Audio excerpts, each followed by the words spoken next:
Shalom. Giving all glory, honor, and praise to Yahweh Bahasham, Yahweh Shai, Bahasham Rachakodash.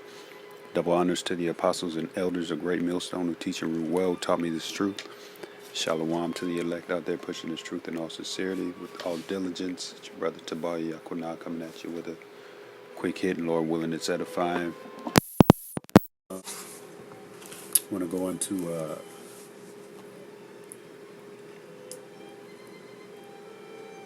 Hispanic Heritage Month, okay? Because apparently we're in it. We're in it right now. You know, I mean, I knew a couple of weeks back that we were in it, but Spirit has it so that I'm doing a lesson on it right now. So we have Hispanic Heritage Month.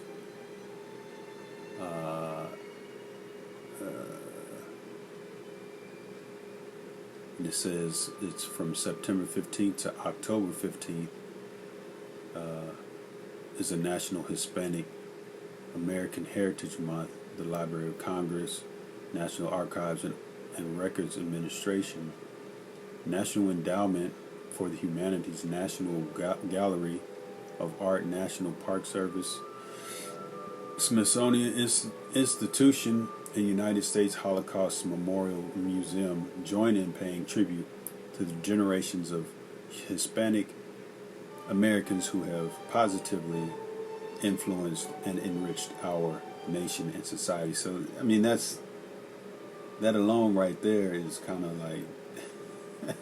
Then they got a picture of, I forgot the name of the woman with the unibrow, but they got her just browned out, man. So she's totally brown, and we all know that she was fair skinned. So they're like tying in the nigger woman with the Hispanic Heritage Month. And it's just this is a fucking fiasco, man. How Esau does shit, man. Just creates distraction. I was just looking something up real quick. Lord willing, I put it in the post. It says, "Give them bread and circuses, and they will never revolt." Decimus Iunius Iuvenalis, known in English as Juvenal. This is a Roman quote, man. This is how the Romans got down, man. Basically, just give you some distractions. Some Monday night football, some basketball, baseball, soccer, and basically you're never gonna be dissatisfied, man. That's your pacifier, man. Okay, but you so-called Hispanics, and that word Hispanic. Let's go ahead and look it up real quick. That word Hispanic, it goes back. It's tied in with Spain, man. You were conquered by the Spaniards, man. The Spaniards totally massacred your people, man. Our people. Because we're all Israelites, man. So-called Negroes, Latinos, and Native Americans, man. Native indigenous people and the Seminole Indians. We're all Israelites, man. Even though we kind of look a little different. The scriptures speak on how Ephraim is a cake unturned. The head tribe of the northern kingdom, which are the so-called Hispanics, is Ephraim, man. Ephraim is a cake unturned, meaning that it lost a lot of their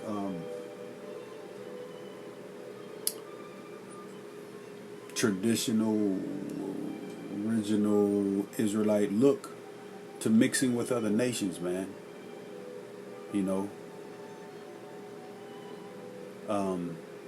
This is Hispanic. From my little dictionary that I got here, it says, of or relating to Spain or to Spanish-speaking countries, especially those of Latin America, of or relating to Spanish-speaking people or their culture, especially in the U.S., a Spanish-speaking person living in the U.S., especially one of Latin American descent.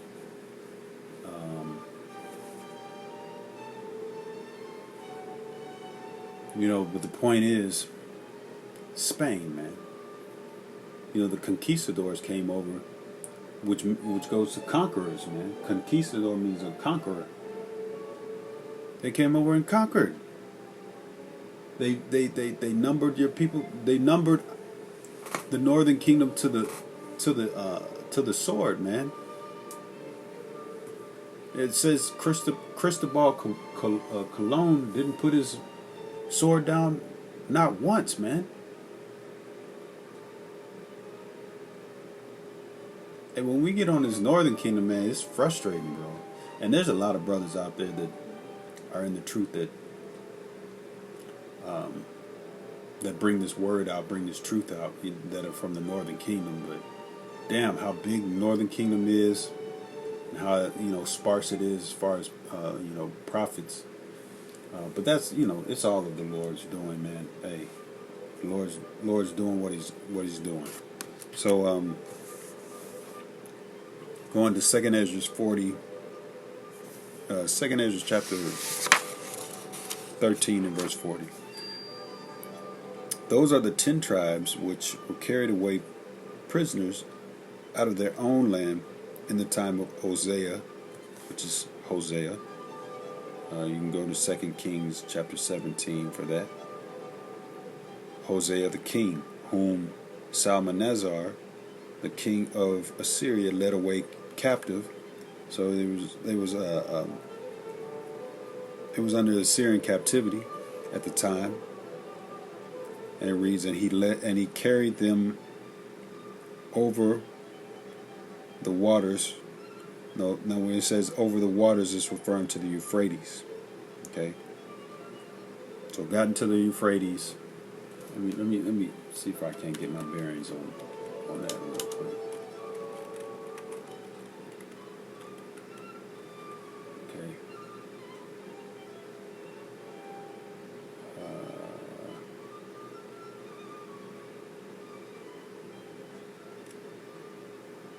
Okay, so this is a river, man, right?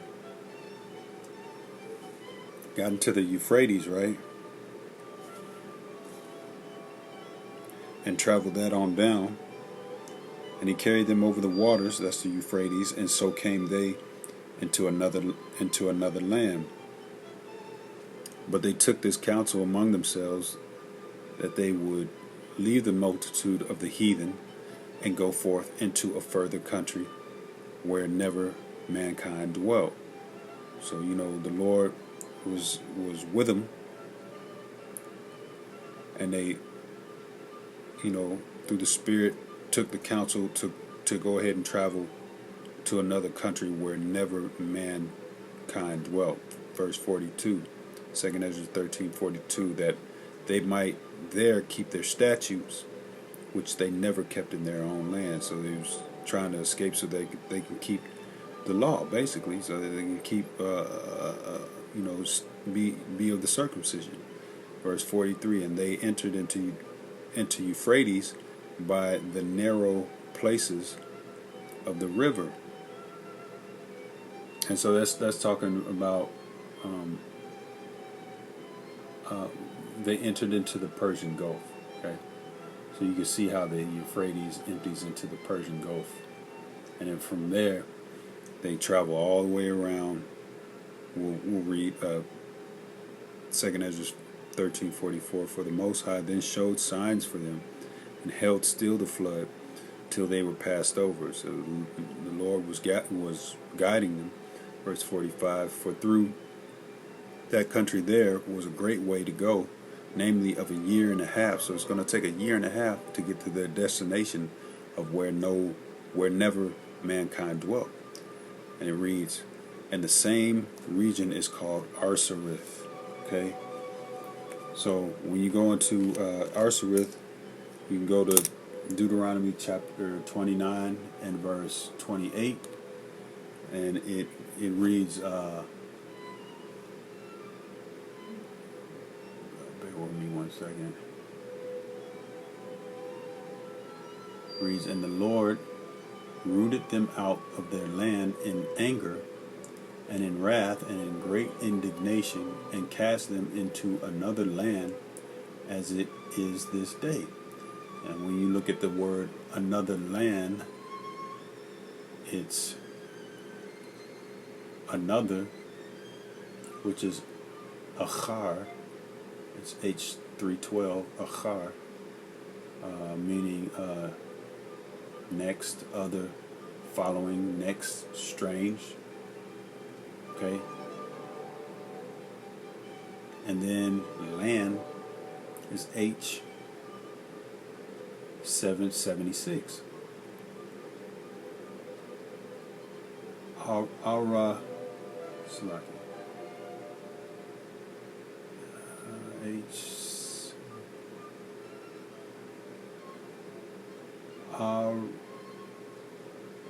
Bear with me one moment. I'll make sure I get it right. Arats? I believe it's just Arats. No, Aratazah, Salaki. Yeah, land, Aratazah. Salaki, I'm over looking. Aratazah, right? So, it's Achar Aratazah, which is Hebrew for another land. And when you go back to 2nd Ezra chapter 40 and chapter 13 and verse 40,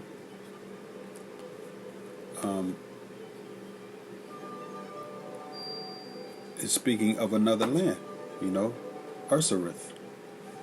That's the Hebrew for Arsareth. Achar Aratazah. Okay? So this is how the northern kingdom got from all the way over there in the Levant region, the so-called Middle East, to the Americas, the northern, central, and southern Americas. Okay?